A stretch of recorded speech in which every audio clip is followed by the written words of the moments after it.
நடிகர் கருணாஸ் நம்முடைய இணைப்பில் இருக்கிறார். சார் வணக்கம்.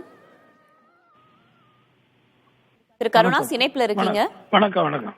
சரோஜா தேவி காலமாகி இருக்கிறார். அவர் குறித்த உங்களுடைய நினைவலைகளை பகிர்ந்துக்க முடியுமா? இல்ல, உலகம் அறிந்த ஒரு மிகச்சிறந்த ஒரு கலைஞர். அவங்க ஒரு பழம்பெரும் நடிகை. ஒரு 3-4 தலைமுறையாக இன்றைய இளம் தலைமுறைகள் கூட கூட அவங்க ஒர்க் பண்ணியிருக்காங்க. அதையெல்லாம் கடந்து ஒரு மிகப்பெரிய ஒரு பண்பாளர். குறிப்பா சொல்லணும்னா, அந்த தென்னிந்திய நடிகர் சங்கத்தினுடைய இந்த கட்டட உருவாக்கப்படுறதுக்கு ஆரம்ப காலங்களிலிருந்தே எங்களுடைய இந்த பாண்டவர் அணிக்கு ரொம்ப உறுதுணையா இருந்து, குறிப்பாக விஷால், கார்த்திக், நாசர், பூச்சி முருகன் எங்ககிட்ட எல்லாம் தொடர்புல இருந்து சின்ன சின்ன உதவிகளை கூட அதை அவங்க அதை வெறும் ஒரு திடலா இருந்த காலத்துல இருந்து நான் பார்த்துருக்குறோம். அதில் பழைய நாடக நடிகர்கள்லாம் சென்னையில அந்த காலகட்டங்களில் தங்கும் பொழுது காவல்துறையினர்கள் சந்தேகத்தின் பேரில் அவங்களெல்லாம் பிடிச்சிட்டு போவாங்க. அப்போ அவங்கெல்லாம் அந்த இடத்துல இளைப்பாரி இருந்து அதில் நாங்கள் ஒரு பானையில் தண்ணி வச்சு டம்ளர் வச்சு அதிலெல்லாம் குளிச்சுட்டு அங்கே குளிச்சுட்டு இப்படியெல்லாம் இந்த இடம் உருவாச்சு. அதனால இதுல பல மூத்த கலைஞர்கள், பழம்பெரும் நடிகர்கள் எல்லாருடைய ஆத்மாக்களும் இதுல இருக்கு தம்பி. அதனால இதை நல்லபடியா எடுத்து செய்யுங்கன்னு சொல்லி அவங்க எல்லா விதத்திலையுமே அதுல ரொம்ப அக்கறை காட்டினாங்க. அதே மாதிரி ஒவ்வொரு கட்ட வளர்ச்சி எப்படி போயிட்டு இருக்கு, எப்படி நடந்துகிட்டு இருக்குன்னு கேட்டு தெரிஞ்சுக்குவாங்க. சமீபத்துல கூட பொதுச் செயலாளர் விஷால் பெங்களூர் போயிருக்கும்போது வீட்டுக்கெல்லாம் போய் பார்த்துட்டு இங்கிருந்து கூட சொன்னாரு ரொம்ப நல்லா இருக்காங்கன்னு சொல்லி. ஸோ இன்னைக்கு காலையில கூட ரொம்ப ஆரோக்கியமா இருந்திருக்காங்க. காலையில சாமியெல்லாம் கும்பிட்டுட்டு திடீர்னு மயக்கம் வந்துச்சு, மாதிரி ஆயிடுச்சுன்னு சொல்லும் பொழுது மிகப்பெரிய ஒரு இழப்பு. இது நிறைய விஷயங்களை ஒரு சின்சியரா வேலை செய்யறது அவங்க எல்லா ஹீரோக்கள் கூட நடிச்சிருக்கிறாங்க. ஆனா அதிகமான ஒரு கம்ப்ளைண்ட்ஸ் இல்லாத ஒரு மிகப்பெரிய சக்சஸ்ஃபுல் ஒரு ஹீரோயினாவும் ஒரு கேரக்டர் ஆர்டிஸ்டாகவும் தன்னோட இறுதி காலம் வரை இந்த சினிமாவுக்கு நேர்மையாக ரசிகர்களை திருப்திப்படுத்தின ஒரு ஒப்பிட முடியாத, யாரு கூட கம்பேர் பண்ண முடியாத ஒரு ஒப்பற்ற கலைஞர் அவங்க.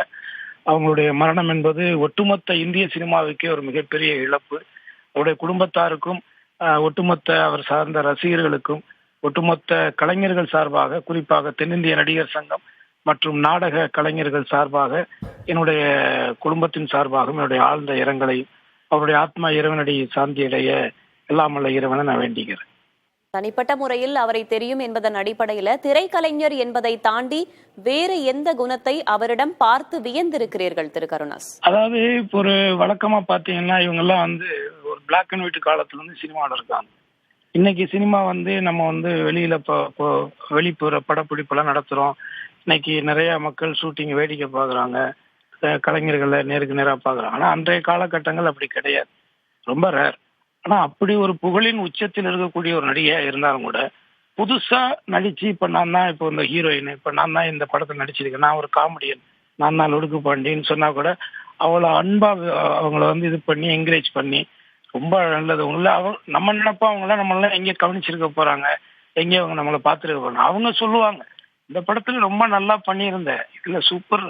இப்படி ஒவ்வொருத்தரையும் இப்ப என்னன்னு இல்லை, எல்லாரையுமே அப்படி அடுத்த தலைமுறைகளை ஊக்குவிக்கக்கூடிய ஒரு எண்ணமா, அவங்களை உற்சாகப்படுத்துற எண்ணமா நீங்க ஒர்க் பண்ணீங்கன்னா நல்ல இடத்துக்கு வரலாங்கிற மாதிரி அவங்க கான்ஃபிடண்டான வார்த்தைகள், அந்த நம்பிக்கைகளை அடுத்த தலைமுறை கலைஞர்களுக்கு அவங்க காட்டுன அந்த அன்பு பரிசம் உண்மையிலேயே எனக்கு ரொம்ப ஆச்சரியமா தான் இருந்தது.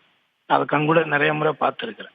அதே மாதிரி இந்த துணை நடிகைகள், இந்த அவங்க கூட காலகட்டம் நடிச்சவங்க, இல்லை இப்போ புதுசாக நடிக்கிற அவங்கெல்லாம் போய் அவங்கள்ட்ட வணக்கம் வச்சா கூட அவங்களாம் ஆற தழுவி அவங்கள கை கொடுத்து விசாரிச்சு எப்படி இருக்காங்க வீட்டில், இப்படிலாம் ஒரு என்ன சொல்றது, ஒரு அந்யோன்யமான ஒரு மனிதர்களை சம மனிதர்களாக மதிக்கக்கூடிய, நம்ம ஒரு பெரிய உச்சத்துல இருக்குங்கிற ஒரு மமதை, அந்த கர்வம் இல்லாத ஒரு சராசரி ஒரு பெண்களை போன்ற ஒரு அனுசரணை உள்ள அவங்கள தான் அதுதான் எனக்கு அவங்க கிட்ட ரொம்ப பிடிச்ச விஷயமா நான் பார்க்கிறேன்.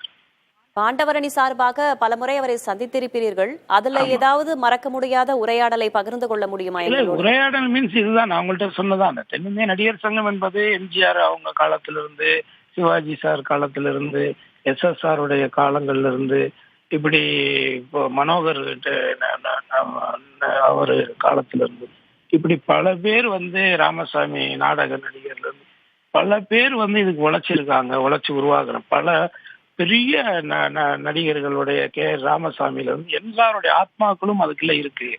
அங்க நீங்க வைக்கிற ஒவ்வொரு செங்கலுமே ஒவ்வொரு நடிகருடைய ஒரு ஆத்மா.